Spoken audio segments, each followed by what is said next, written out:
be the next hero to be picked up here from Spiky. I mean, a solid support, right? Nothing too wrong with that. It's just a hero, I guess, right? There's not too much there to be said about it. Now, Hoodwink, this is more of an interesting hero. I think CM, she's seen her light of day for a very long time now in the meta. She was picked up when Twin Gates were first introduced quite a bit, because she's one of the heroes that doesn't necessarily care about leaving lane, right? A lot of the time she's paired up with a somewhat standalone-y sort of hero, right? A core, rather, who's strong enough on their own to leave CM to gank through the gates. Now, even with the mana cost being applied to gates, CM is still a hero that doesn't necessarily care, and a Frostbite walking into your lane will most likely result in a kill. You don't even necessarily need Crystal Nova. You can get 2 points in a Frostbite and just run in another lane. Centaur Grimstroke, you don't have the most kill potential on these two heroes with just a CM alone. You need another strong sort of safe laner. I think the classic one that comes into my mind is like CM Sven, but you're not playing Sven like Grimstroke, now Shadow Demon and Centaur. It's just not possible. So that won't be the case, but something along those lines. Troll is a possibility as well. He's a hero that can kind of sit alone and stand his ground in the lane. Naga kind of fits a similar boat, but I think she's a lot more gankable or like a lot more killable for these two heroes than a lot of the other heroes I listed were. If that's the way you want to run your CM, right? If you want to run a ganking sort of CM and win your side lanes. Wow, that's Instead, really it will be analysis. IHC that grabs the Sven. Really good analysis coming out from you, Crash. That's absolutely wonderful. I'm sure you heard like the last 10 words that I said and nothing else. Yeah, that is exactly what happened. Yeah, okay. Welcome back, Play. Glad to see you, brother. Oh gosh, that's yeah, that's embarrassing. But you know what? Not as embarrassing as Neon. What? So I feel The good hell? about You myself. just throwing Neon under the bus? What the Yeah, hell was that's that? right. That's right. I did it. What are they gonna do about it? Hell? I'm gonna send them this clip on Twitter, and I'm gonna make them make a very angry post about you on Twitter. I'm gonna have Castaway name and shame you. Well, you know what? I find that they didn't play up to their own standards, so That's fair. You know what? That's fair. I do agree with you. I don't think they played up to their expectations yesterday either, but they've still got a chance here, the lower bracket, in a game which I assume happens tomorrow. Yeah. So you'll want to come back tomorrow for that matchup, but screw Neon, at least for now. We've got another lower bracket matchup to talk about, Spiky and IHC. And one thing I will say right now about Spiky's lineup, which does worry me a little bit, is they're all relatively pretty damn squishy. Yes. TA, she's got effective HP in the form of refraction. Pango has the shield. So, I mean, they are squishy, but they're not like the most squishy they could be because of their effective HP. But still, right, if refraction doesn't really gonna last when you're ink swelled, like under an ink swell or being demonic purged. It's just, you no longer can refract all that. Yeah. All those instances of damage is just too much. Now, if you can hold your refraction till after Inkswell, and somehow get it off, like, before you're stunned and before, like, do you know what I mean? Like, right, there's only one way that works. And you have to be picture perfect with it. So I highly doubt we're going to be seeing things like that.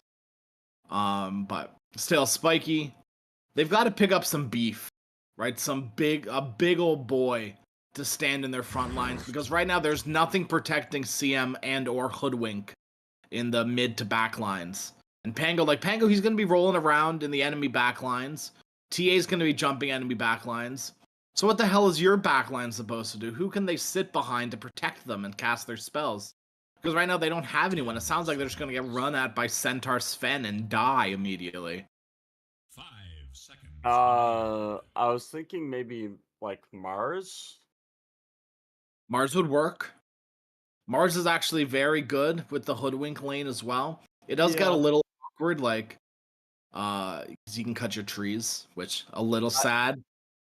I just think it's more important to create a zone that your team can fight in that's safe as the Yeah, fight and it's breaks also out. great into Centaur too, right? Yeah, Stampede then all of a sudden feels yeah. useless. That's the pick that I would go for if I was Spiky. I think it's the offlaner that fits the draft the most. I mean, another couple options.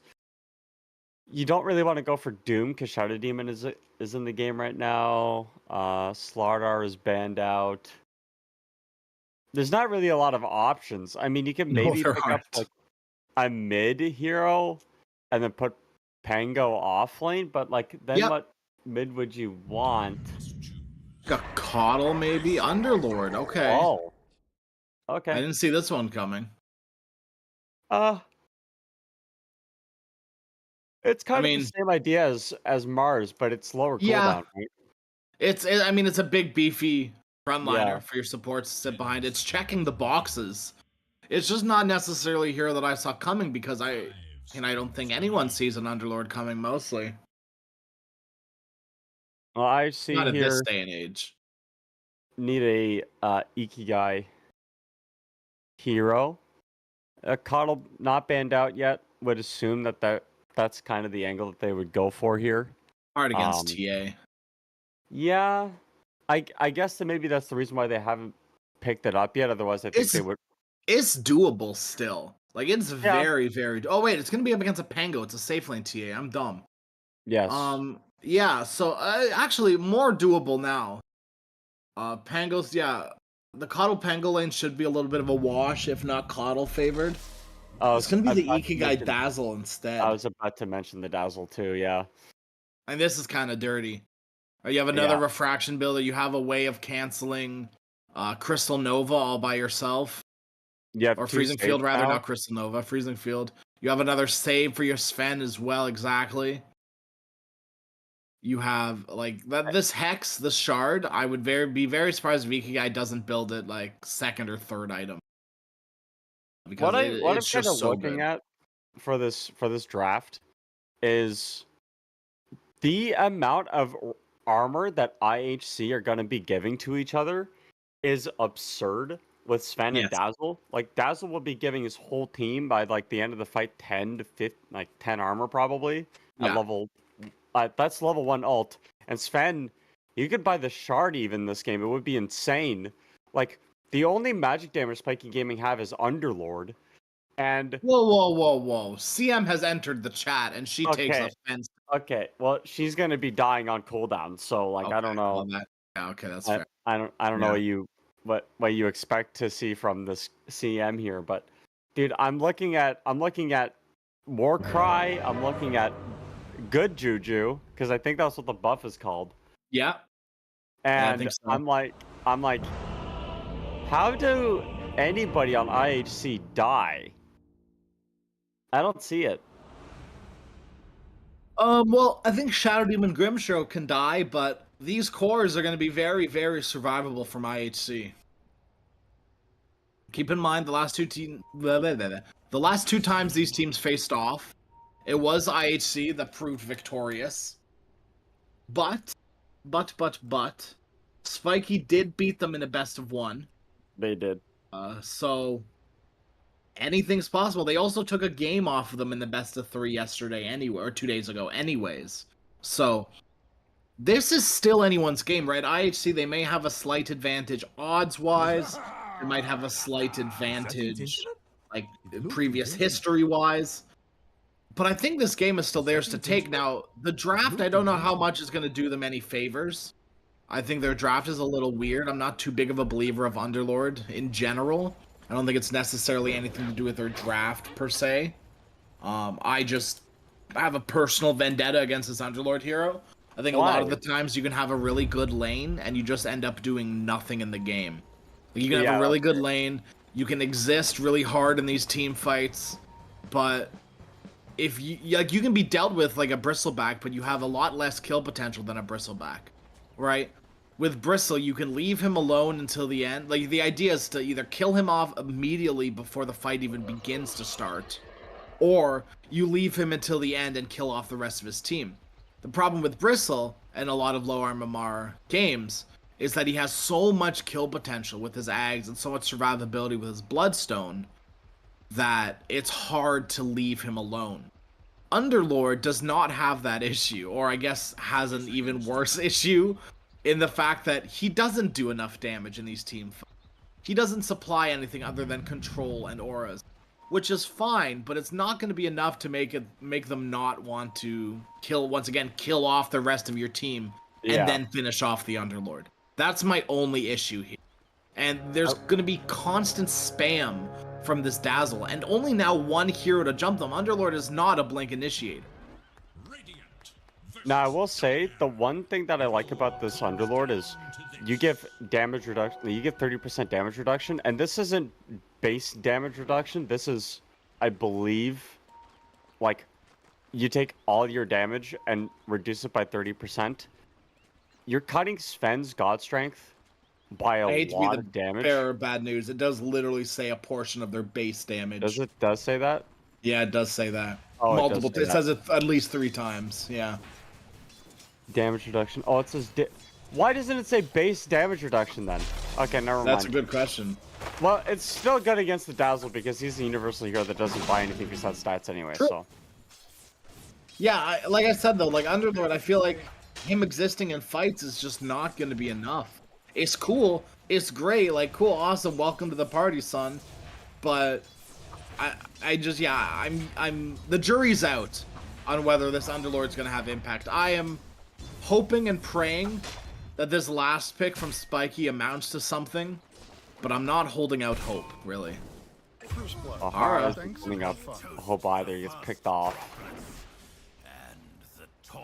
First blood for IHC, not off to a great start. I'm a little surprised that they're running this Grimstroke with the Sven and not the Shadow Demon. But I still think this I think what it does is give Grimstroke and Sven this kill lane, where they actually have kill threat on maybe not Underlord, but definitely this Hoodwink on cooldown. And Centaur, he just needs a little bit extra damage, right? He provides the stun. He provides quite a bit of damage as well. He just needs a little bit more to finish them off. That's where Shadow Demon comes in with the Disruption, which will set up for a second double edge, right? A follow-up double edge. If you double edge stun, hit them, Disruption, you can double edge them again. Actually, I'm pretty sure you get 2 double edges and then you can get a third one. Anyways, you get multiple double edges off. Very, very important. And both CM and TA are probably going to die from it, unless TA has Refraction. I think the reason why they put Kishka bottom too is because he has a save against the Frostbite, like, potential from the Crystal Maiden. If you or the Centaur gets frostbitten or slowed, you just pop the Disruption on them and they're fine. Yeah, that's pretty much the name of the game right here, is how well Kishka can play this game. Yeah. Disruption is going to be a big part of IHC's team fights, right? Keeping Dazzle safe, because like we talked about, Spiky, they're very limited on their jump, very limited on their stuns, at least in the backline sort of capabilities. Right, CM is going to have a very hard time reaching into these very back of the back lines unless she gets like a Blink Dagger. And the ones with Blink Dagger are going to be TA and Pango, which they can definitely get onto the Dazzle, but where Shadow Demon comes in, that's where your Stampede comes in. Maybe even that Shard from Sven like you talked about, right, just that AoE armor. I'm a little worried for Spiky's team fights. I'm trying to look at like a big team fight up. The only thing that I see for Spiky is the roll, but Crystal Maiden bottom, not gonna get hit by the Blood Grenade. It doesn't really matter. The double edge finishes the job. And MDR, he actually might get caught here. Fortune Soul, I don't know if they have the damage. They can slowly start whittling him down. MDR, stand out of the fire. Fortune Soul, he's going to walk right back into it. He might pay for it with his life. Tanked a few too many firestorms there. And with all that damage, MDR is able to turn around. He's hitting like a truck. 100 extra damage on this Underlord. No way you can stand your ground against that, IHC. And a little too greedy from Fortune Soul. That's actually nuts. 2 points atrophy, or I guess is the build. And Fortune Soul did the thing where like he was like, oh, my support has it, I'm just gonna leave. And Well, then like he couldn't stay in Firestorm anymore, so No? he left, which I think was fine. But what he decided to do was go back in for the kill while Firestorm was still running. There were still 2 ticks of Firestorm left, and he ate them both, and that just killed him pretty much. That resigned him to fate. I guess he thought the wand was going to be enough, but sorely mistaken. It's a stick, actually, not a wand. If it was a wand, it might have helped. I highly doubt it, but still. No. I just wanted to ratio you on that one. That's really all it is. It's a 1-to-1. It's not even a ratio. Like, you're just throwing out Zoomer words. You want me to throw out Zoomer words? No, Poor please don't. Mansfield. Stop. I can't. I'm cringing already. Here at Cringe Station. We supply the cringe. That's why you're here, Plate. Believe it or not. Yeah, that's right. Oh, you know what? Yeah. I didn't think about that, and now that I'm thinking about it, I don't want to work here anymore. All right, see you later, dude. Checks out. See you later, guys. All right, Kishka, he's gonna eat a little bit of harass down here in the bottom lane, but that's, I mean, pretty much it. Is doing really, really well in this lane, all things considering, but so is 11. Now with that disruption, they've got a few stacks. The refraction is ending with a frostbite. 11, you can't stand your ground really anymore. He's got another refraction charge going. We'll start beating away at 11, but he took a lot of damage himself. Poison stacks going kind of crazy. You got to be careful, 11. He wants to return for a kill. IHC, they are so greedy about getting these kills. They want them so damn bad. 11 hiding away. Tries to get away back towards the creep wave, but a double kill for Crystal Maiden. Dude, the greed on IHC is like It's so so prevalent. bad right now. It's so prevalent. It's a blessing and a curse. If they get any sort of kill or retaliation there, like that, it's really good. It looks really good. Yeah. But because they make these risky plays and don't get anything out of it, it looks really bad. Now, I don't know. I'm gonna click on this little icon here. Shadow Demon. Shadow Demons. I was gonna say specifically because I didn't know at the time that you need to constantly call out blood grenades, like constantly. Because it's your only way to reliably deal with refraction. Thank God Kishka's a god and understands exactly that. He's got his blood grenade already in his pocket. He's already used, I'm pretty sure, 2 in this lane. So, I mean, great reading from Kishka. I think this is a play a lot of supports wouldn't necessarily make. Maybe getting the blood grenade, sure, but the reason behind it is totally different. Ikigai with the haste rune. Oh, yeah, man. MDR just dodged that ganks. Like, That would have been a killer gank too. Yeah, that would have actually ruined, well, not ruined his game, but it would have let Sven kind of come back into his own, and instead mid Dazzle. Well, the Rolling Thunder broke the tree though. I mean, Ikigai's still very dead. MDR comes in and clean that up, but and then leaves. Still, that little bit of anti-synergy there between the Pango, the Hoodwink. But it's so micro. Right, it's so micro. Yeah. As long as you don't consistently break the bushwhack tree, you're fine. Fortune Soul is gonna get ganked here. No level 6 on the supports, which means I don't think they have kill potential all by themselves. But they're gonna be damn annoying to Fortune Soul. Oh, hold on a minute. Fortune Soul's the greed! The greed from IHC, dude. What the hell is this? Inkswell comes in. They should be able to kill off the Crystal Maiden with that Inkswell and maybe a little bit more help. But I think Ace, there's no help coming, so he's foregoing his life for his greedy Sven. Oh, what are you doing, Sven? It's so greedy, man. I'd be so mad if my core was doing that in a pub. I understand in this level of Dota, especially in like this pro, semi-pro level, every little bit is very important, right? Every little bit of especially early farm is incredibly important for your game. So I understand wanting to get that little bit more XP, that little bit more gold. But when you're dead, all your little bits of gold, it stops accumulating, believe it or not. Yeah. You can't last it when you're dead. You can't get XP when you're dead. That's kind of crazy. I mean, I know. A hot take, I know, but it's true. That's really hot. It's a little bit too hot for me, 11. This gank might be a little bit too hot for him to handle as well. Yeah, he can't take the heat. He better get out of the kitchen. He's level 6. He does step Stampede. They broke the tree again, and the Stampede is out.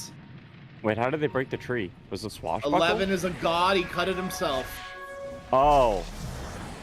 Well, the Actually stacks. being taken by Ikigai. They're coming here to steal them. Question mark right on top of them. There's the Fiend's Gate as well. Dazzle bushwhacked to a tree. Stunned up through the Rolling Thunder. And this is the second time in a row I feel like we've seen a Dazzle dominate his lane just to get ganked and ruined in the mid game. Yeah, was it Ikigai that played with the last laning stage as well? ends. I believe it was, yes. It's not even his fault. Like, this is not even his fault either. Like, No. there's no way he can get out of this situation. And, you know, we were talking about Underlord, like, not really having impact after he dominates the lane. Underlord's killed this Dazzle twice, and he's top of the net worth in the game. Yeah. Yeah.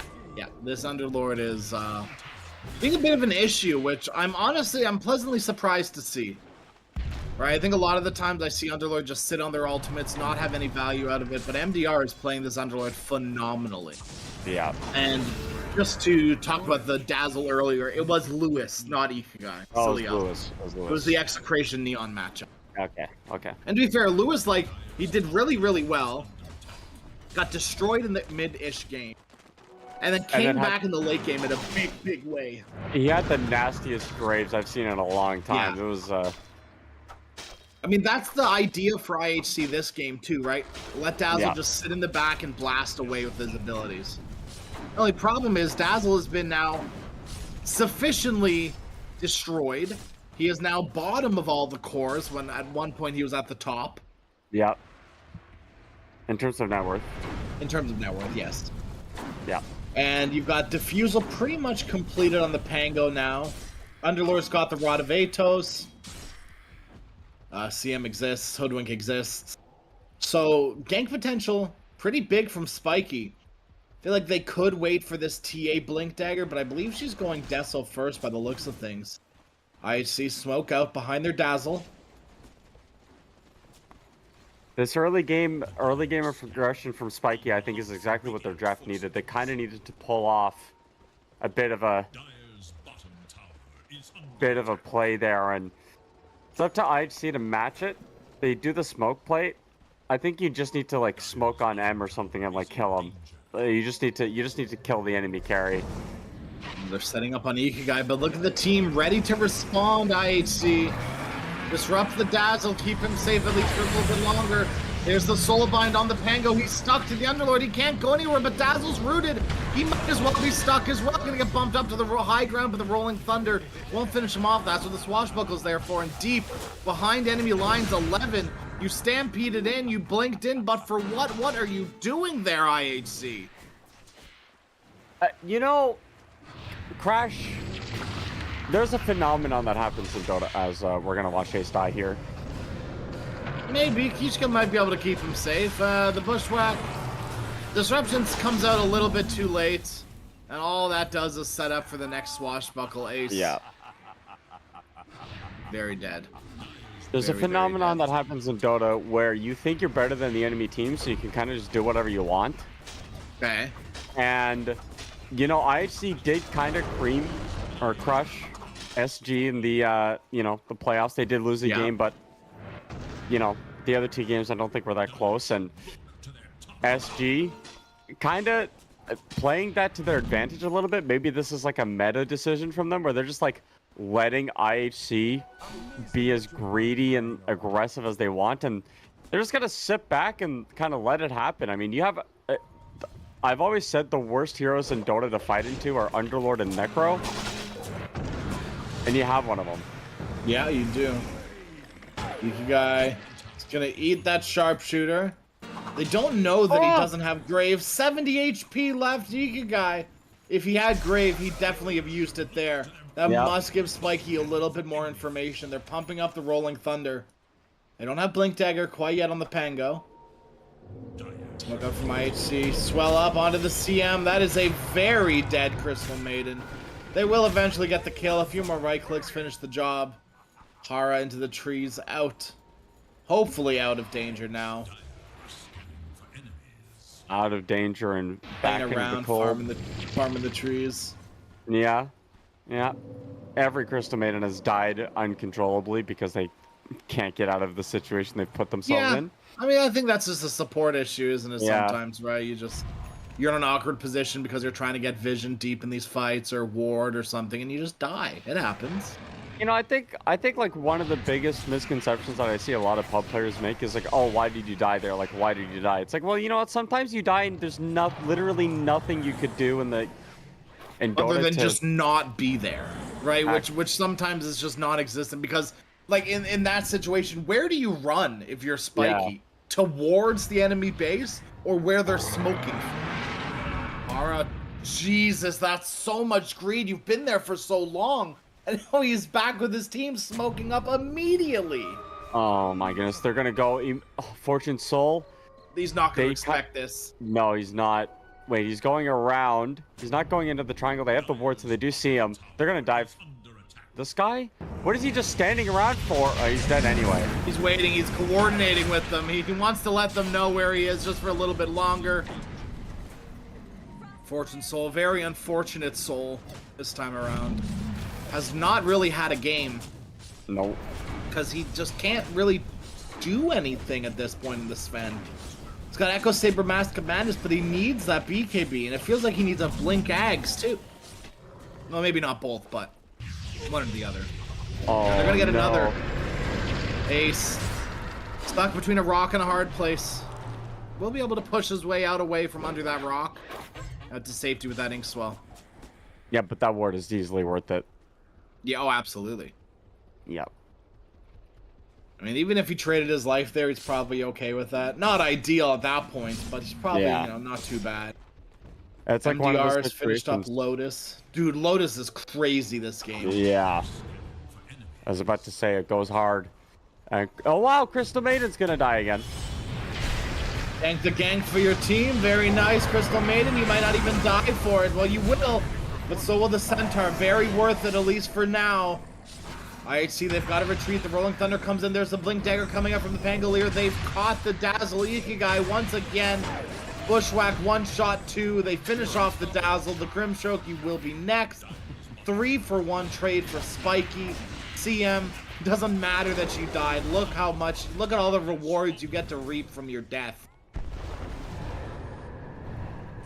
And the portal. Oh yes, please more of this. MDR portaling so that they can go and push in mid. Wait, nope, they want to get the kill instead on Kishka. That portal was just to let someone come in from bottom. That wasn't a portal like back to base or anything. Yeah. But still, it lets TA join, right? Yeah, that's what that was for. I thought they were gonna Yeah. push in mid, but they didn't. Instead, I think it's Roshan on the docket for SG here. And Yeah, I'm pretty sure. You know, I'm looking at the SG bingo card, and they're checking all the boxes. They win their lanes hard. They won get their lanes M. very hard. They get Well, except M for as- mid. Except for mid. Well, it didn't matter, right? Like, we saw Yeah. that Dazzle just got annihilated in this early game anyway. So Yeah. you won your lanes, you shut down the enemy core that did do well. You've been taking good fights. You get Roche. Now you can push in objectives. And now Shining Demon's dead, so the support kills have been on point as well. No, It's like we talked about how some deaths are unavoidable. Yeah. Right? Especially as a support. Yeah. I feel like that was an avoidable death. That was definitely avoidable. There's no That was reason for they just took Roche. to be there. Yeah. What are you doing? Like, just simply, what are you doing? I don't know what you're doing there. There is little hope for Dire's middle tower. Okay, I think IHC, they've still got a little bit of a chance, but it all comes down to Sven. Fortune Soul, you gotta get big, and you gotta get big fast. Because I think you're the only thing that's gonna keep your team into this game. Ikigai, the Dazzle, he just finished Aghanim Scepter. It's 18 minutes in, and he's rushed it. That's not good. No, it's not, is it? Nope. That's a 19-minute Aghanim Scepter on your Dazzle. That's just gonna die anyway. Is what it feels like. It's definitely what it feels like. It does have that point into Grave now, but it's still only 1 point. The cast range ain't too good. Everything else about level 1 Shallow Grave feels pretty good, right? 3.5 duration, Yeah. heal amplification, 2%, it's fine, whatever. That cast range, it feels so bad. Did that heal amp number, I don't even know why it's on Grave. Yeah, I honestly, like, I think that was... I've definitely realized it before, but that definitely jogged my memory about that existing. Bottom lane, mass TPs come in for Ace. Throw a Stampede out, something, save your boy. On the back line, Pango... No, in the mid lane, Pango killing off Shadow Demon. Ace. We'll throw out the Soulbinds, but I still think he will die here. Stampede finally comes out this time. Now on to Hara. Gotta get away, MDR. Trying to get out to safety. Fortune Soul finishes the job. Big bad Sven, very angry. Will be able to get his kill. But finishes off the tower in the mid lane. I mean, Spiky, they're getting something out of this at least. Yeah. I mean, Fortune Soul does get a kill, so he gets, or 2 kills, I think. No, yeah, so he's gonna get BKB off of it. Yeah, he gets 1,000 gold for that. So, you know, nice amount of farm for him. He kind of climbs back a little bit. He's been farming like a madman, trying to get something out of the map. But I mean, the Dazzle is basically the same farm as the position 4. Hoodwink's gonna get this Gleipnir soon. You just need, I think if you're IHC, you just need time. Yo, you definitely need time. But Spiky with this Aegis TA, I don't know if they're willing to give you any. Yeah. I think it also just comes down to the fact that, like, IHC, I want to believe that they scale better. Like, late game Centaur is an absolute menace. He just goes hard in the paint. Gets so much strength and, like, just effective HP that it's so hard to kill him. On the side of, you know, the Sven, obviously, so anything that gives you percentage-based damage is gonna scale very hard as well, and God Strength does exactly that. The Dazzle, with items, with, you know, Universal Hero, so we'll be able to pump out more damage as the game goes on, but, like, SG, they've kind of hit their timings already. Yeah, it's exactly, you have to get to that point. And SG have Fane's Gate to get to whatever point they want to go to on the map. Yeah, and they've got some big items rolling out now as well. TA's getting close to finishing her Daedalus. Pango's finishing up his Aghanim Scepter. Hoodwink, like you said, that Gleipnir. So, big items on the horizon here for Spiky. Items that can help them close out this game. Yeah. TA is one-shotting heroes. Your high ground is going to be opened up very, very quickly. Shadow Demon does have a blink, so kind of big items coming out from IHC as well. Centaur's finishes Eternal Shroud. Dazzle's getting the Shard. Sven's finishes BKB, like we said already. So, both these teams are kind of hitting a point where they can fight, but I don't think IHC want to for another hot minute. They can, and they probably will end up having to fight for their high ground, but question is, how much are you willing to give up on IHC before you're willing to take a 5-on-5 engagement? I think you're just waiting for maybe Fortune Soul to get a blink, and then, like, Fortune Soul is going to be the kind of carry that has, like, 4 small items as opposed to, like, 1 or, like, 2 or 3 big items. And we're going to have to see if efficiency plays out. I'm just, like, not entirely sure. I understand the Eternal Shard on the Centaur, but, again, for SG, it really does only look like physical damage. Like, the only person that's doing magic is the Underlord and the CM, as you said, but where's the, like, there's no armor items on IHC. There's no Pavis that I can tell. Nope. There's no Lotus Orbs, no... Even a Vlad? Shiva's, Vlad's, yeah. Shiva's is being built on Centaur right now, but it's going to be a little late. Game might be over by that point. Shiva's is an expensive item. Like, there's just no armor, dude. I mean, maybe the idea is they get given armor by the Dazzle and the Sven, like you kind of talked about during the draft, where you don't necessarily need to build armor. You have armor supplemented to you through abilities. I don't know, reducing the amount of damage that the enemy are doing when they're, like, two-shotting you seems pretty good to me. Yep. No, I definitely agree with you on that one. Yeah, yeah. And especially with the, Desolator build-up on the TA. I wonder if there's going to be an Assault Cuirass actually purchased on MDR. He's going to go for the Like Heaven's Helper. Halberd and Yeah, Deshivas. Yeah, that's what he's got queued up at least. yeah. Good items. But again, I think an Assault Cuirass would be really interesting here for SG.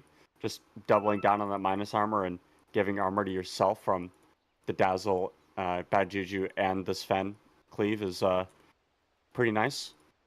I like the Shivas just as much, if not a little bit more, from the Yeah. Underlord. For similar reasons, right? It's more kite for the Sven. It cancels out a lot of the healing from Dazzle and the Ink Swell. Crystal Maiden So- also, like, Crystal Maiden is the only person in the game with a Solar Crest, dude. I mean, that's not too uncommon nowadays. I think Solar Crest is kind of a... I mean, it's not bad at the same level as Crimson Guard, but it's more situational now, right? It's not a purchase every single game kind of item. Used to be. Yeah. Used to be for a long time. Yeah, it was really good. I think it's still got its values. Yeah. I think throwing it on TA very strong. Because it just lets her man mode. And it's also like another refraction, right? Where it gives her now a little bit more of a window to blink after taking damage. Yeah, exactly. It's got to be physical damage, mind you, but still damage. Yeah, but negating the amount of physical damage the enemy are doing when they have like a Dazzle at a Sven. So pretty good. Yeah, it turns out physical damage reduction against physical damage team is very good. Yeah. What? You know what? That's almost like I've been saying that for IHC this whole game. Yeah, it does seem that way, doesn't it? It does, yeah. It does almost seem like that. Look, I get it. Right, it's like you talked about during the draft. IHC, they have the ways to deal with the minus armor just passively through all of their armor. Kishka playing with fire a little bit here. Firestorm here in the top lane. Demonic purges himself so he won't get caught in the root, but quick fingers, the blink, the disruption is perfect. But the bushwhack to follow it up. Kishka can't get his way out of that one. The question mark is 8-0-6. Yeah, he's kind of popped off on this Pangolier after having a pretty rough lane. But as long as you're not dying in that lane, feeding your life away, you're fine. And yeah, he's done exactly that. So far, so good for this Pango. Big bounty to kill if IHC can get him. Yeah. So that's a big ol' if. And I mean, like, for SG, you have Templar Assassin, who, guess what? Hasn't died yet. Yep. Underlord, I don't know how this hero out of those two that we just mentioned is the only one with a death, but it is one. So there's 5. So that means 5 kills that IHC have are on supports, and I think 3 of them are on the Crystal Maiden. So it's like you're not getting anything done CM on the to map. die the most. I did, yeah, because it is a CM. Yeah, it happened. How many times have you seen a CM end the game with 0 deaths? It's very rare. It's very rare. Yeah, it is. Smoke up mid. Smoke action. Jump in onto the center. They only catch the CM again. Once again, you're going to get a kill, but it's only going to be the damn CM. You lose your centaur to start things off on IHC. Shadow Demon picks up the illusion rune, will blink away from it immediately. Sven is God Strength, Rod of Atos, trying to run away. Fortune Soul, do they have anything to chase him down? They do. They have the Root, the Silence, the Purge comes out, but now he's been stunned from the Bushwhack. Fortune Soul forced to pop the BKB, but they're chasing him down with all the physical damage. One more click from, yes, the last little bit of that Psyblade comes in, kills off the Sven. I believe that was a crit as well. It was, and Definitely you know securing what? the kill. Crash, we've been talking about this the whole game. It's greed. The Sven just didn't want to use BKB. I don't know why, but he didn't. And it got him killed. He got stunned up, and then by the time that he did use it, like, SG were already on his tail. I mean, good news for IHC is there's really no high ground threat. Their lanes are in a good position, everything but mid. And Spiky aren't feeling confident enough to just kind of push through this mid lane, especially with Sven potentially, you know, having buyback and or respawning soon. but they don't have God Strength or BKB. So I don't know why the hesitation is so large. Like, you could still posture aggressively. Like, I feel like CM needs to go rejoin her team instead of trying to stack a jungle camp or whatever the hell it is you're doing down there. Roshan is top. Roshan will be top. There's no reason to be down here bottom right now, Spiky. I think they just want to get some, you know, the vision out top. Arm. Yeah. Okay, get some vision out top at least. There we go. Okay, Sam's finally here to join. Get some vision out. The rest of Spiky, they got okay. Well, he's used them bottom. Damn it. Look, and now they're back bottom. CM has gone through the gate again. They've scanned 11. I know. Dude, you can hide there? Yeah, you absolutely can. The courier. No, Crescent knows. Pango's aware of all these shenanigans. They know exactly what you're trying to do, Centaur. There's the Stampede. There's the Frostbite to stop him in his tracks. The Rolling Thunder comes rolling through. He's a tanky Centaur, but he's been left all alone for way too long. The Frostbite once again. The shield crash to finish the job. Pango is godlike indeed. 40-second respawn timer, so the Centaur will be back, but no Stampede. Time to take Roshan, Spiky, and they want to start things off with Kishka. Stunned up and literally one shot by... No chance for the Shadow Demon. What do you even do? That feels like an unavoidable support death. You know, you know what? Why can't I see how much damage? Why? You trying to look at the death summary? Yeah. Where is it? You click on the Shadow Demon, then you click on death summary. Oh. In one hit, TA did 1,100 damage, 11 physical, 1,100 physical damage. I'm clicking on it, but it's not opening anything. Oh, okay. And then Meld Strike did 200. Essentially, in one burst, TA did 1,400 damage. Oh, there it is. Yeah. Yeah. It's pretty crazy. Roshan number 2 on the docket for Spiky. This one isn't just an Aegis, but the delectable cheese of Roshan as well. Roast cheese. Does this imply you have to melt Roshan and then make cheese out of it? No. Or does he just drop like his lunch? I think that cheese is something that... Okay, well, someone's got to go get it. Okay, I think he stole the cheese too. Oh, it's just a little freak, isn't he, Roshan? Stealing everything left, right, and center. Yeah. God, imagine stealing. Couldn't be me. I mean, well, Spiky, feels like they're kind of stealing this game away from IHC. Yeah, I was literally about to say those exact words. Beat you to it.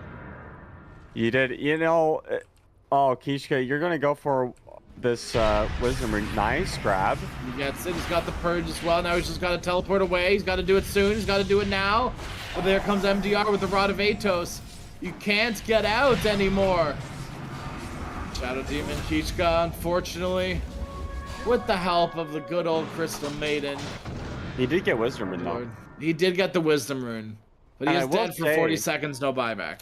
The Shard is crazy against MDR, actually. Oh, it's insane. It's great against CM as well. Oh, hold on. God Fortune Soul, BKB, teleport away. So valuable.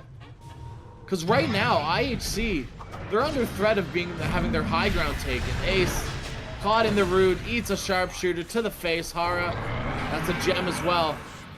Stampede as well now from IHC. They're losing big abilities, losing heroes left, right, and center. What do you think the win probability is? What's your guess? 98-2.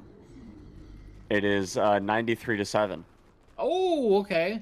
Because no racks has been taken yet. No racks, I mean, that's fair. That checks out. Yeah. But Spiky, I mean, they are 22k up, 29 minutes into the game. Yeah. It's an insane amount of net worth. No one in this game, minus the Grimstroke, has buyback. I mean, it doesn't matter if SG have buyback or not, because you still have tier 1 towers mid and top. Yeah, Spiky are free to just throw out their buybacks all willy-nilly. They can buy out us for, you know, the next, like, 4 fights by the time they have to think about saving for buyback. And I mean, he feels so confident in this game, right? Yeah. He doesn't even need to build a BKB. He's gonna get hexed up, stunned up, and their Centaur comes in with the Root. Here comes Mango, big rolling thunder, connects onto everyone in the backline. Ace dropping low, but they're saving the Centaur instead of the Grimstroke. Grimstroke will die. 11, he was fine. Ikigai, maybe the wrong target of the shallow grave. He had to buy back on the Grim now and trying to make another play, but that Lotus Orb was so key from MDR. Again, they're going to try to initiate onto the Templar system, but the Lotus Orb again, everything's getting reflected back at you. They do kill the TA eventually, but Fortune Soul, he's caught in the root multiple times, will get BKB'd, but still, he's taking lots of physical damage. He's really dishing it out. Grimstroke will fall as Question Mark finishes him off in the back lines, but now Sven coming in, but it doesn't matter. GG has been called. Spiky will take a very convincing game number 1 against IHC. You may have knocked them into the lower bracket, but they are here to fight back with a vengeance. Spiky, an incredible game number 1 who, look, I'm going to be honest, I didn't believe in the Underlord. MDR was the MVP of that game. Oh, he for sure was. I mean, he completely shut down the Dazzle and then just took over the game. You couldn't...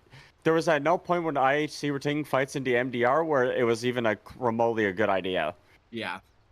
It was such a clean execution from Spiky. You know, Crash, we've seen underdog performances before. I mean, IHC close to getting one themselves, but unfortunately had the technical issue. Very true. To get here. Yeah. So, you know, they kind of come into this game with a bit of a sour taste in their mouth. Yeah, I mean, both of these underdogs and these underlords are going to have to go up again against each other in a game number 2 here in the lower bracket of Kobolds Rave. Come back, game number 2 after a short... can get a second set. The jump forward there from X6S, but Boko's connection on towards DY, but the sprung back will keep him safe. There's a silence on the JT. He's still fine. He's been caught by the Doom. He'll put the BKBs on the full retreat now. Jump forward for Shinkyu. In with the Echo Slam. There's 2. There's the second one in the Fisher, but they'll turn. They'll destroy Shinkyu. He's out of the game for 100. No buyback on the Shaker. And JT lives with 100 HP. He dodges the Zeus. G2IG, they'll be happy with that one. They weren't able to force out the buyback from XM. He Wind Waker during the Zeus ult. He was 200 something. It might have actually killed him. I think it would have. I mean, they're ready to go back in again now. G2IG, there's the jump forward for Boka. He's going straight in with the BKB. He's right in their face. What the refresher do? A quick refresher do, but now maybe the Okay. They've got the 3 of them very close to one another. Monet getting low. It's going to be set up in the Ev now with the Yules. Monet trying to run, but he's out. That's the Aegis gone. XM is just getting to plow them from high ground. Shaman surviving as well here with a shield here from the Aghanim's. Money's back for round 2. Plus the BKB. X overs into the back. They can find an opening. Should You're mention- playing with I relocate, but they're not really taking much initiative. Yeah. There's a lot of traps, and BZM has his shards, so this is a silence on top. Very dangerous for IG. They're going to zip on Seb, but the Gleipnir from Tomato from afar. Storm is just dead right off the bat. The focus fire coming in. X-Nova will drop. That's already 2 dead for IG, and JT has to try and roll away on top of a trap. He gets silent, and he's just going to die as well. Double kill for Ari, and OG taking firm control of this. Barely able to get out in time. Once this tower goes down again, Luna is a hero you have to really worry about. Ari's the one taking the brunt of the damage right now. Nothing to say with that. Desto deletes him from the map. Tier 3 tower is out. And now Whisper can focus on that melee racks along with Tomato and those Moonglaives. Aegis still intact. They lift up the TA just to buy some time. Second fortification for IG. And now these Brewlings getting quite low, so OG likely having to reset now. Whisper's gonna get Dragon Tail down and bursted. 2 dead now for OG as Seb looks to be the 3rd. And G2IG showing some signs of life, and this is a very important defense for their game.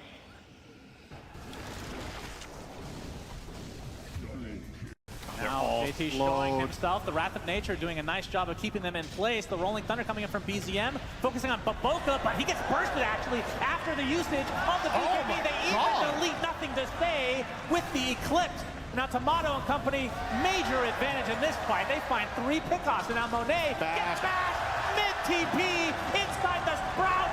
That's the Aegis. And OG gonna surround Morphling again. We've seen this before. And somehow OG power up when the enemy gets Aegis.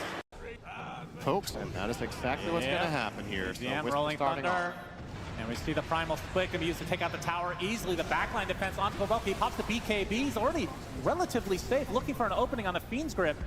Unable to find one initially as BZM gets to the low ground, but these buildings again are melting. The glaze from the illusions doing so much damage. Looks like Seb is the first to fall though, but there's the grip onto Tomato. A beautiful rebound to 3 as Ari destroying them on the back line, but now he is the one destroyed as no more Luna to play with.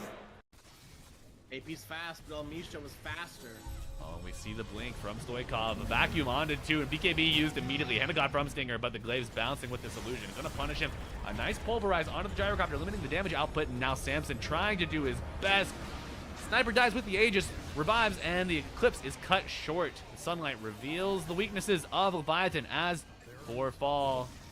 Likely gonna be 5 here. Stoikov with a nice phase shift. Can he get out here? Has the Aghanim Scepter, but no damage coming out of that. A Blink Dagger, and it's a triple kill for Lumpy as they stampede.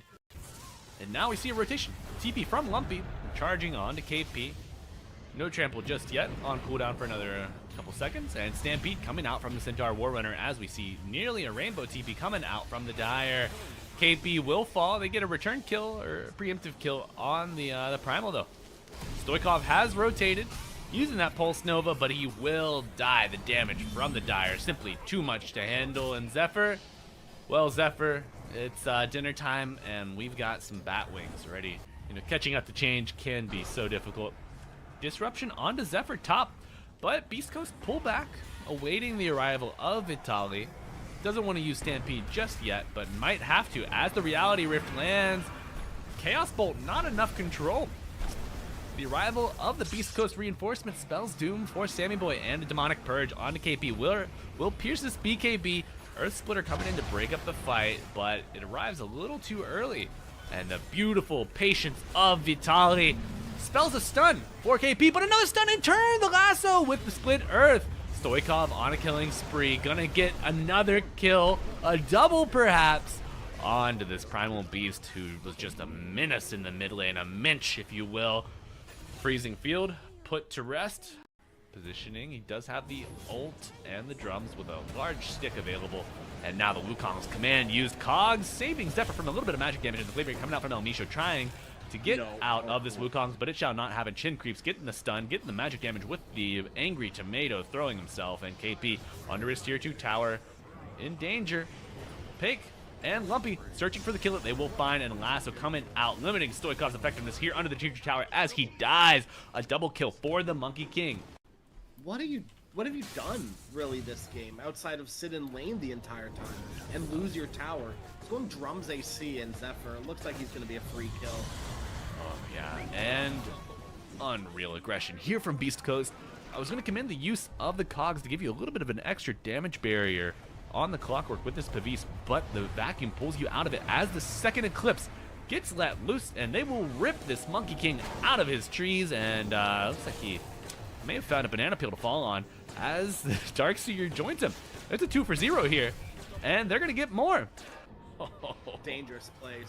Misho's Illegal movement from Samson here. Manta not going to save him from the Boundless Strike, and he's getting body blocked by El Misho, forced back into the Wukong's Ken with the Flame Break. Gets out. They're walking on the outskirts of this skirmish here. Vacuum pulling him out of the Cogs. No more magic barrier for Zephyr, and KP gonna get burned down, though slowly. Chin to join his brother in arms in death. A return kill on the Bat Rider. Stoikov remnants in. Hello but everyone, and welcome back to game number 2 on the Desolator. of series number 2 today here at Kobolds Rave 2. My name is Crash, and I'm joined by the ever wonderful Mr. Plate. IHC, Spiky, game 2, elimination game. Spiky, game 1, it didn't even seem close. IHC, they've really got to step up their game if they want to take a game off of Spiky now. Yeah, I think the overarching problem for IHC that last game, if I had to chop it down to one word, Crash, greed. Yeah, greed in the laning stage really screwed them up as the game went later. I think Fortune Soul made 1 or 2 very greedy plays, right? One holding his BKB for as long as he did, but earlier on as well, doubled back for a kill onto MD. Actually, 3 times. Doubled back on a kill for a kill on MDR. Doubled back for some creeps, and both times he died for it. Yeah. Yeah, because he was greedy. Yeah. And hopefully IHC, they kind of, talk to each other, think about how they lost that game, and they're like, well, we kind of took a lot of bad fights and, made a lot of misplays. But that's the beauty of Oh. Dota is that, whoa, I know your a little heart tingled I'm when perked this. up. Yeah? That definitely perked me up a little bit. Yeah? Absolutely. For You're no a other big... reason than like I don't even think this hero's very good right now. No. But into Hoodwink TA, pretty good. These are 2 single target physical damage heroes. Decrep all of a sudden makes it so that no longer happens. Now, to be fair, the reason I don't like Pugna right now is because the big ability of his is Decrepify. As much as I do love Pugna, I've got a lot of games on him. I spammed the hell of him for a long time. Nullifier exists. Yeah. And right now, IHC have 2 Nullifier builders in the form of Templar and eventually Hoodwink as well.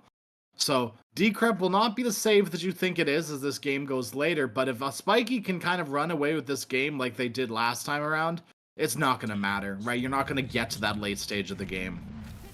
I don't know how much you plan for, like, running over your opponents like that, but when you have confidence, you can definitely pick up, show your hand a little bit. I think Spiky Gaming, this Pugna pick is a bit of a pocket pick for them.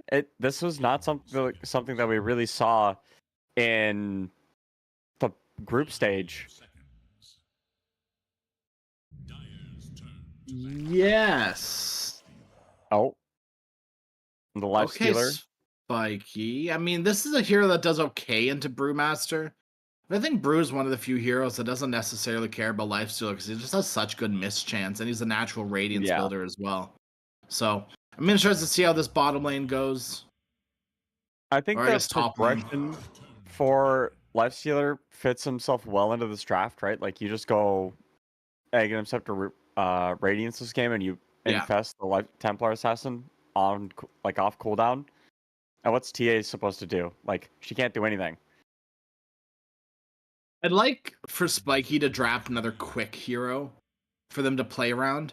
Because Techie's Pugna Pango is fine, but who's hitting buildings in the early game other than Pugna? Lifestealer ideally doesn't need to show up. Ideally, he's laning for 15 minutes.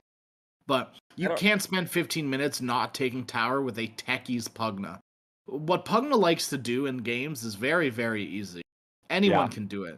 You push down whatever tower you're from, like wherever, like you're safe lane, push down the off lane tower. If you're off lane, push the safe lane tower. Whatever, wherever it is you are. Take the tower, rotate to the opposite side of the map, take that tower, go mid, take that tower. It's very easy how Pugna plays early on. It's constant tower pressure, it's constant push, and DK would have been the perfect hero to supplement that. What a good ban from IHC. DK is what I was leading towards, but he's been banned out. It doesn't matter. Spiky, they can offlane this Pango, and Pango Pugna, pretty good. Pango Techie's pretty good.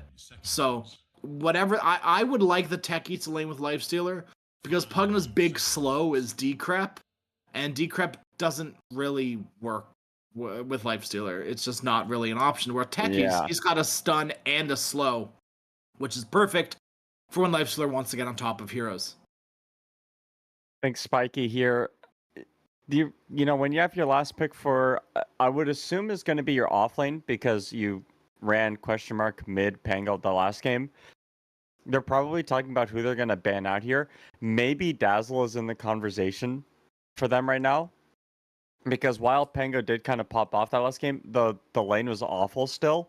And a big reason why Spiky managed to get the kill, like shut down that Dazzle, was because of that Underlord. Now, I don't know if there's anything stopping Spiky from picking Underlord again, besides the fact that there's a break on IHC, which might be the deterrent. Like, it's Brewmaster. I mean, the Brewmaster is pretty decent against the Underlord as well. You don't really care about anything the Underlord does, so I think Spiky here might have to go for something a little bit more conventional, I guess. I mean, Mars is still in the pool. Yeah. Yeah. Doomed has been banned. DK Kunkar out of the pool. Can't really Marcy. I think the big one is Mars. I would say Slardar, but once again, he's banned too. There aren't too many good options here. You could go for something like a Wind Ranger, but then that leaves you very, very squishy on Spiky. At least for the heroes that you want to play around during the beginning of the game. Right? If you draft Wind, Pango, Yeah. Techies, Pugna, you just have no beef in the early game, and IHC should just run over you until Lifestealer's ready. Now you could go, you could maybe go Darkseer. You're gonna go like Ember What? and offlane the Pango? Yeah. Yeah. That Huskar ban gave it away immediately. Yeah. So, I mean, whatever lane they're running this Pango whatever support in with Spiky, it should go very, very well. CM is incredibly squishy. I would assume it's going to be Pango Pugna. I think, like, Pugna in the 4 role is preferred in my opinion, because once again, what Pugna likes to do is push a tower and then leave lane, right?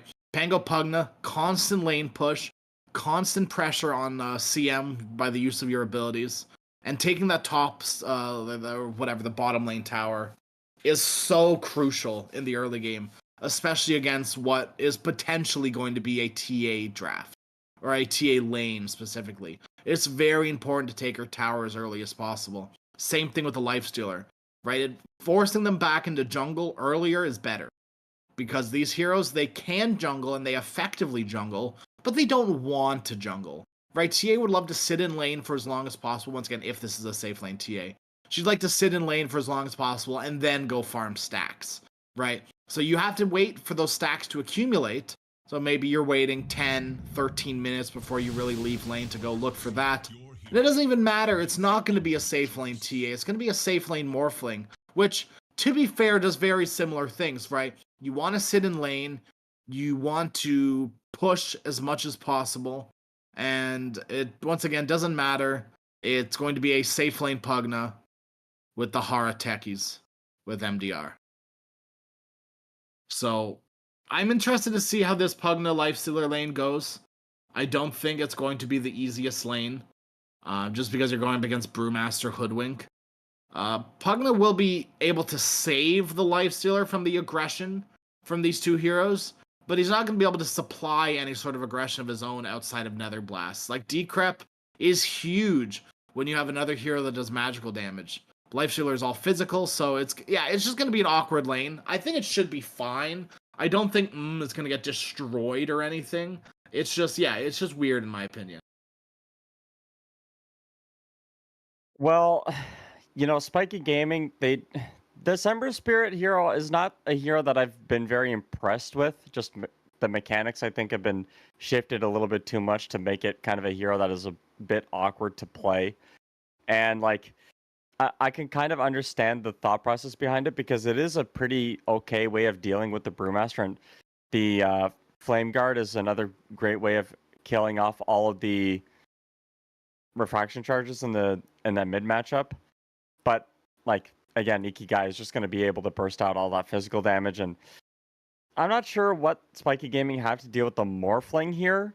I feel like this is a pretty free morph game. Like, what? I don't know if there's any, like, catch that, or hard stun if the morph is just full agied that catches him out. Maybe Techies is the only thing I can think of, but you should have the reaction time if you're a Morphling player at this high MMR to be able to strength shift. So I have to give this draft to IHC, but they kind of were very underwhelming game one, so I'm saying that with a bit of hesitation. Hopefully they can come back. I hope so too. I'd like to see a nice 3-game series from this team, from these two teams even. I think they're very evenly matched. I think IHC just had a bad game number one that sort of spiraled out of control, which it happens, right? Dota is a versatile game where many things can happen in so little time that, a game slipping out of your control, it happens to anyone, even like professional, like top level players. Games just slip away from them. In drafts they should have won. In games they, felt like they should have won still. It can just slip away after 1-2 misplays. Like we said earlier, give an inch and they'll take an oodle. Can you like describe the distance of an oodle for me? Well, it's longer than a centimeter, but shorter than a mile. That's so unhelpful. You have no idea. Yeah, it's great. Yeah. Especially when you compare like metric to imperial systems. It's a very good conversion. Okay, how many centimeters is a noodle?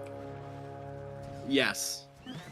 Good. First blood shenanigans coming out here. Netherblast will connect onto 2 heroes, but that looks to be about it. Rune should go 3 for 1 here, as Ace the only one to claim a bounty rune.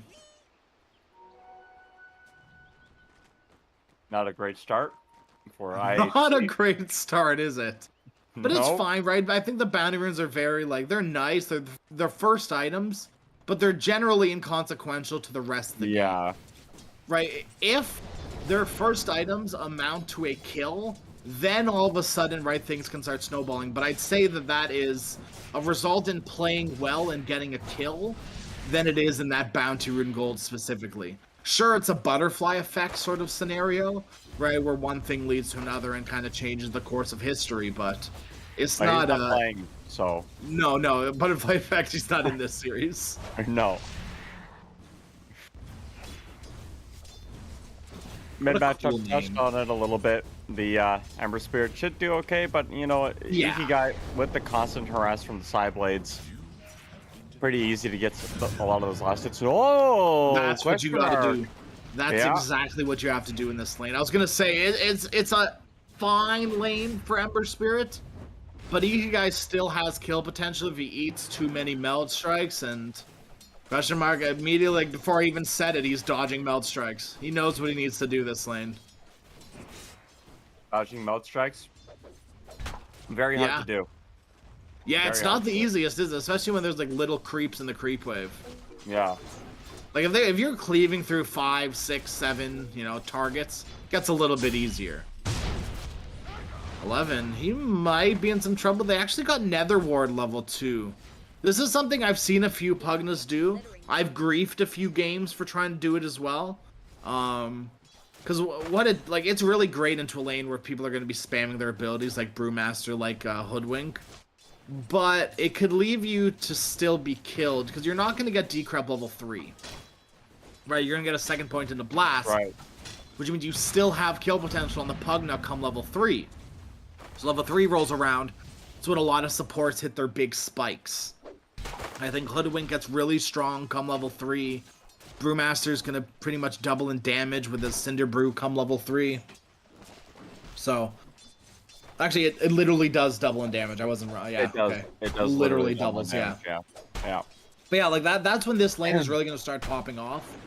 And Pugna won't have Decrep for that point. So, maybe it'll be a bit of a throw. We'll see. Only time will tell. The scaling on Cinder Brew is kind of insane. Yeah. When you take a look, Yeah. I think a lot of Brewmaster, when you actually take a second to read his abilities, he seems kind of busted. Yeah, he is busted. Yeah, There's he just a actually lot is of very reading good. to do, Yeah, I think which is I what think it's scares people most like people. yeah.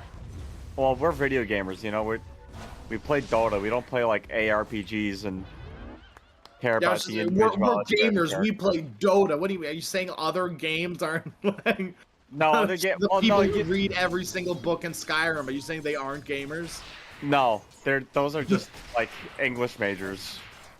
Okay, fair enough. That's who they are. Oh, that checks out. Yeah. Yeah. How many books are in Skyrim? There's like 300 many. something, right? It's so many. So many. Like too many to read. Yeah. Like, There's at least 4 volumes of the Lusty Argonian made at least. So they've got. I don't. There's gotta be. Oh, You can I look don't know that how one to up on say- your own time, play. yeah. I don't know how to You can segue save that. that one for later. Well, maybe the Morphling will have to do some saving of himself because he's only got like 2 HP. But again, is the He's a Morphling? Morphling. Morphling's so Yeah. dumb, dude. It doesn't matter. He's just gonna go back down to 1 HP, eat a tango, heal himself up to full, and he's You've just achieved first blood. and he's just gonna eat a tank. He's gonna go down to 0 HP, eat a tango, or use his stick, and he'll be fine. MDR says, "Absolutely not, you idiot." Use your abilities. Level 3 rolls around in this top lane, and oh, look who dies. Little old Puggy. Oh, wow. Surprise, surprise. He didn't even hit level 3 yet, so he didn't even get that potential point to the decrep. Mid lane, a nice free kill onto Ikigai. Not even level 6 on question mark either, but now a big advantage, about half a level in favor of this Ember Spear. Means he's going to hit 6 first, which means he's going to have another kill potential on this this Templar Assassin. How is this happening again? How is Fortune Soul having another like bad lane? My man has 19 CS, and his offlaner has 15, and his offlaner is about to get run down. Well, his offlaner's doing a little bit of running away, running down, whatever it is you want to call it. He's doing a lot of running for sure. Another blast coming up. He is able to run out of it, but just barely. You know what would have really helped you there? What? Point into decrep. Yeah, you know what would have helped? Oh. Almost. Almost. If question mark was able to come over there, would have been able to get those kills, but wasn't willing to. Well, he is level 6 now. Yeah, so he could have. He could have, like, if he wanted to use all of his remnants to get 2 kills, Yeah. he totally could have, in my opinion. You do have traps now on the Templar Assassin, but Taikis is here. Barrier Root on Ember, he might want to make a play with this rune. Oh, absolutely. Probably clear out mid once or twice. I and like then go wood make a play. midded better, actually. Wood That's mid. It's just an M, but upside down. My dyslexic speech is coming into play here. Ace runs into 2 heroes. Might as well be a third here. MDR swashbuckle to finish him off. MDR Bracer Null Talisman into the defusal for Pango. You might as well be playing a mid Pango with all these stats at this point. Yeah, I mean, he's with that kill on Morphling. The Morph can't do the shenanigans that we just saw him do, because now, well, for one, your confidence is shot. So like you're like, I'm never gonna die like that again. Let me be at like 700 HP the whole time during the lane. But 2, MDR is gonna have all this burst damage with that experience that you just gave him, and Hara on the side, like, the Morphling is not playing the lane how a Morphling wants to play the lane at all. The Morph wants to get to a point where he gets to Agi, like full Agi, as quickly as possible. Ace is just dying on cooldown. This is what we expected from the CM last game. It's what we're getting from the CM this game. Ace will die, Kishka will be next, and Fortune Soul, he didn't get the switch off. He does finally get it off, but he dies to the Nether Ward. You know what wouldn't have helped you there? What? Point to decrepify. You know, it definitely gets you the kill there, that point in the Nether Ward. He's level 4, so he would have had it anyways, but I like the joke. Matter. Yeah, it's a good joke. It's a good bit. But, I mean, dude, Kishka getting a triple kill on this Pugna? Yeah. It's mana boots. Like, it's actually insane. Yeah. That's everything that Pugna needs to keep him up and running. Yeah. Tower will get denied, fortunately, from Fortune Soul, but once again, Pugna is very simple. What his next move is going to be: come mid, take tower, or go top and take tower. But it's all going to focus around taking a damn tower. He's got to be careful, because the moment he shows SG, they're going to go in. Drop the sentry. Nether Ward onto the high ground. The Bushwhack will connect onto 2. It actually stops the blast off from Hara. It's beautiful. Now here comes 11. He doesn't quite have his ultimate leveled. Question mark, he's got to run away, and now they've lost 2 supports on Spiky. An overzealous dive cost them 2 of their lives. Ikigai, he is fine, but just barely. The Bushwhack literally saved Ikigai's life. Bushwhack MVP so far. I don't know if that was planned, but we're gonna say it was, because these are good players. Yeah.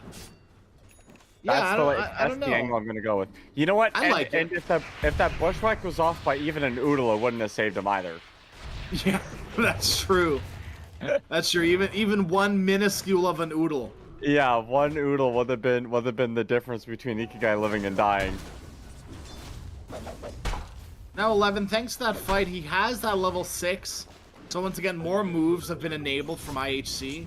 They're crawling their way out of this laning stage, but they are getting out of there. They've got 5 kills to their lane, which is really nice, and I mean, look how well that this TA has been doing on the map, right? She's the most farmed in the game. Ikigai, after taking a nice little stack, he's doing beautifully. Bushwhack connects onto the techies. They cut the wrong tree, but there's that D-crap keeping Hara safe from all that physical damage. I think it dodged a melt strike, actually, which is exactly what you want to see. And this mid tower will eventually die because, I mean, IHC, they tried their best defending, and by that I mean they throw out spells that didn't work, and now they're going to back away. Is going to pick up an armlet. DD rune on the Ember Spirit. Apologies. Amplify damage rune on the Ember Spirit. Amplify? Amplify. Yeah, that's when picks it up specifically. Yeah. That's when Lifestealer grabs it. Yeah. Amplify damage rune. Ember Spirit coming in. 11. Into the trees you go. Out to safety. But no, Ember Spirit's going to come around find you. You do have an ultimate available still. What are you doing here, Ember? Just drawing heroes towards you? He's looking for the Wisdom Rune in case it was there. Yeah, it's had 10 minutes Wisdom Rune just in case. Yeah. You never know. I feel like at this level of Dota, you do. Like, what are they doing? Investing for the 14-minute mark? What the hell? Yeah. Yeah, being greedy, you know? Greed was the name of the game for IHC last game. It was, I'm just saying. Yeah. It's on brand, it checks out. If we caught IHC doubling up on Wisdom Runes and then we found out it was done purposefully, I would have lost my mind at that level of greed. You cannot be doing that kind of stuff at this level of Dota. Absolutely not. To be fair, you shouldn't even be doing that in your pubs. Look, but if you're gonna get away with it anywhere, it's gonna be your it pubs. would You be in your shouldn't do it in your pubs. It would be. But you in could your get pub. away with it in your pubs. Oh, I don't even want to think about that. We're gonna be the next. Guess what? like, Next game we're going into, dude. I'm saving up. We're ruining China pubs with this commentary. Yeah, because I'm sure they're all listening to us and they're all gonna do Yeah. exactly what we said too. I'm yeah, sure. exactly. Radiant's being built up and off both of these two laners here. And the old 11 Brewmaster will be working towards the same goal. Evasion. And a little bit more farming speed. Evasion The name is of the like game. pretty good this game for both teams, actually. Evasion is very good for both of these two teams. Yeah. Fortune tough. Soul, I feel like he's been kind of stranded down here in this bottom lane. There's so much damage coming his way. He's got to immediately strength shift and hope for the best. Now, Ace, I'm not too sure what you want to do here. You can Frostbite MDR, but that's about it. The Fortune Soul only has 1 point in strength shift, so if he gets caught out, like, they could easily burst him while he's shifting, and Ikigai and question mark have a hug. Little chains onto the TA, Ikigai. Melt strike away, question mark. He's taking lots of damage. The traps give him vision. The remnant on the way. Kishka, he just lost all of his HP to one single swashbuckle, and then one single shield crash will finish him off. Hara, blast off now onto the low ground. They've got 11's ultimate used. Throw the techies up into the air. Hara once again dropping low. They do have a decrep and the suck as well. Hara, he's surviving through it all. Just barely CM with the freezing field comes in. Ember will finish off the CM. Freezing field is down and safe. Hara is somehow still alive and question mark onto Fortune Soul. Trying to kill off this Morphling, but he's still a tanky boy. Nice waveform dodge. Shield crash. The trap to keep him safe. Fortune Soul, they can't quite get this Morphling. They are very lacking on the stuns department, Spiky. I can't believe we missed that. MDR. One of the only stuns on his team right now. Yeah. And he doesn't even have it. Rolling Thunder's on cooldown for another 35 seconds. Yeah, no, I did not catch the lack of stuns. And to be fair, even IHC don't have reliable lockdown either. Yeah. Like, Frostbite is great and Bushwhack is really good. But it's not reliable, right? It's not a reliable stun. I'm talking line, like point-click stun. Yeah. Well, Kishka, well, that doesn't look very good at all, ever. No. Walking up into 3 mines and then dying to a blast off doesn't feel too good. That happens to the best and worst of us. MDR, you're in a little deep, my friend. No wards. There's a deep. If they still had that ward, if they still had that ward from IHC, they're definitely running up there, but they don't know who's standing there, right? They don't know who's behind MDR, so it's safer. Just let him be go. alone. He could be for all they know. Yeah, that's... Can you imagine the greed? Oh. Rolling Thunder coming in. Speaking of the greed, Ikigai, he knew there was a hero there, but instead he insisted on staying behind his tier 2 tower to fight. This is not your tier 2 tower anymore. This is Spiky. I don't know what Ikigai's hoping to accomplish in that area. Like, you He's literally the most farmed hero on his team, and he's just sitting there. He's just standing there. Dude, what is the greed from IHC? I know that, like, if you look at the logo, it's made out of gold, but holy smokes, man. Is it this, like, systematic? They're making a move onto top, but Fortune Soul, once again, anytime you're not farming, it's time you should be sad. You need to accumulate gold and accumulate fast, because Spiky are starting to run down your buildings and run away with this game. Dude, this Morphling is 3,000 gold behind Lifestealer and 3,000 gold behind Pango. Like, what are you, Fortune Soul, what are you supposed to do, homie? And look at how much tower pressure they have on Spiky as well. They don't just have Pugna, they have techies as well. Now, they don't have any other building hitter, thank God, so these tier 2s will go down slowly, but they're still going to go down. Spiky, please do not dive this tier 2 tower. I beg of you. Please, please, don't do this. Oh no, they're doing it. Trap in the bushwhack now connects onto 2. Ember's gonna eat the sharpshooter, so he's safe and sound. His supports are even safer. Heal up the Ember Spirit back to full. Question mark goes in. The blast off connects. The Rolling Thunder as well. Here comes 11 to save the day. Brewmaster split being popped. 11. All of his little brewlings die up onto the high ground except for a few. 1 left, 2 left, 11. Here comes the Black Dragon. He's in there, Ikigai. He's in some big trouble, stuck between a rock and a hard place. An Ember Spirit and a Life Stealer, more specifically.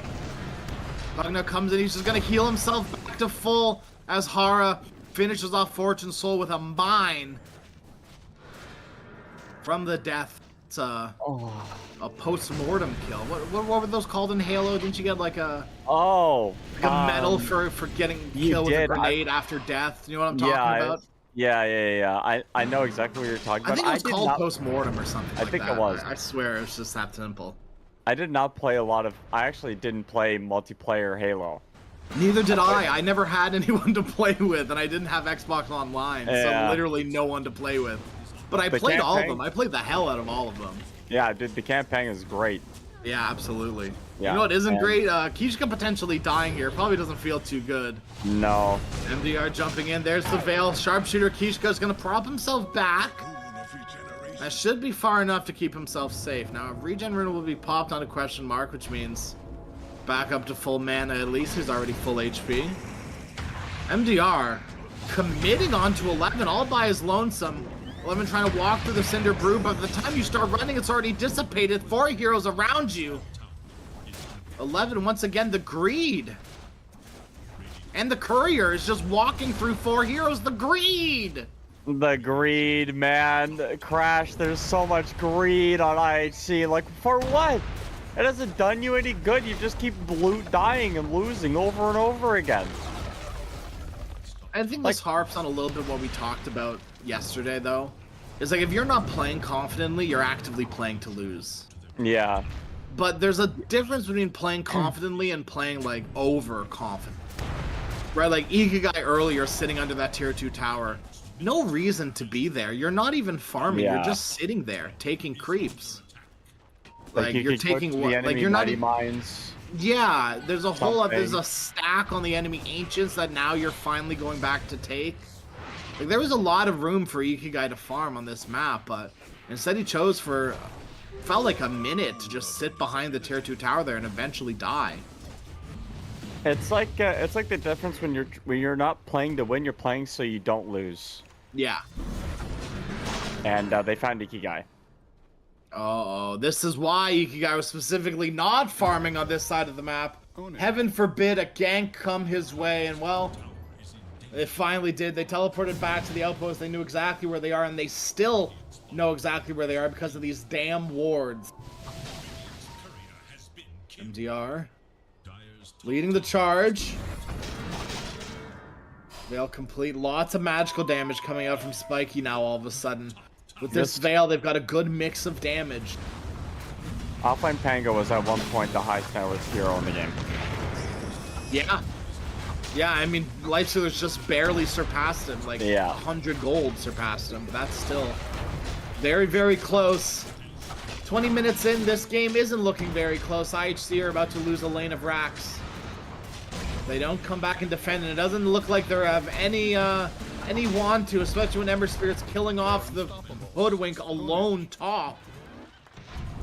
That's a big part of your high ground defense, I feel like, just gone. Is this Hoodwink throwing acorn shots and bushwhacks. 11 gonna pop the ultimate, trying to get MDR out with the Rolling Thunder Yules, or not Yules, throw him up into the air from the Brewmaster, but MDR, he's so damn tanky. Pop the Freezing Field Ace, you're not gonna be able to live through that one. There's a mine waiting for you, and yes, question mark in the mines will kill off the Crystal Maiden Fortune Soul. He dove in there, strength shift away, Hara Glimmer Cape out to safety. He's fine. The Techies is fine again. And IHC, they lose 3, they lose 4. They've called it. GG is called. IHC, bye-bye. Spiky Gaming will kick you out of this tournament like you kicked them out of upper bracket. How dare you? Spiky, a convincing 2 games against IHC. What happened to... Where was this Spiky Gaming in the Where was groups? this Spiky during the group stage, during the beginning of the playoffs?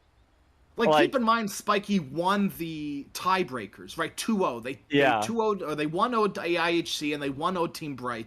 Quite convincingly as well. Those tiebreakers were not that close at all. And I guess Spiky, they're the new team to watch, right? They're on a roll. They're going to go up now against the winner of Neon versus the Kev versus Dark Horse matchup, which we know now is Kev. So it's going to be a good one, right? Spiky move on. Neon versus Kev will be probably tomorrow. And but game number 1, series number 1 is over. Series number 2 is over. But fret not, my friends. There is a series number 3. I know, crazy. 3 series in a day. I know, absolutely wild. But I know, back to back to back even, because there's 3 of them. Come back. It's going to be quite a while. It's going to be about an hour and a half, because the series is over quite quickly. Come back. Close an hour, 20 minutes. Come back. Watch more. We're going to the upper bracket this time around. Zero versus Execration. You're going to want to be here for that one, because these 2 teams have been looking incredible. Keep in mind, Execration, they just beat Neon. So this is a team on the up and ups. We'll see if finally Team Zero, the big bad baddie, can bleed. Because right now it's looking like they can't. We'll see in about an hour and a half. Execration, Team Zero coming up.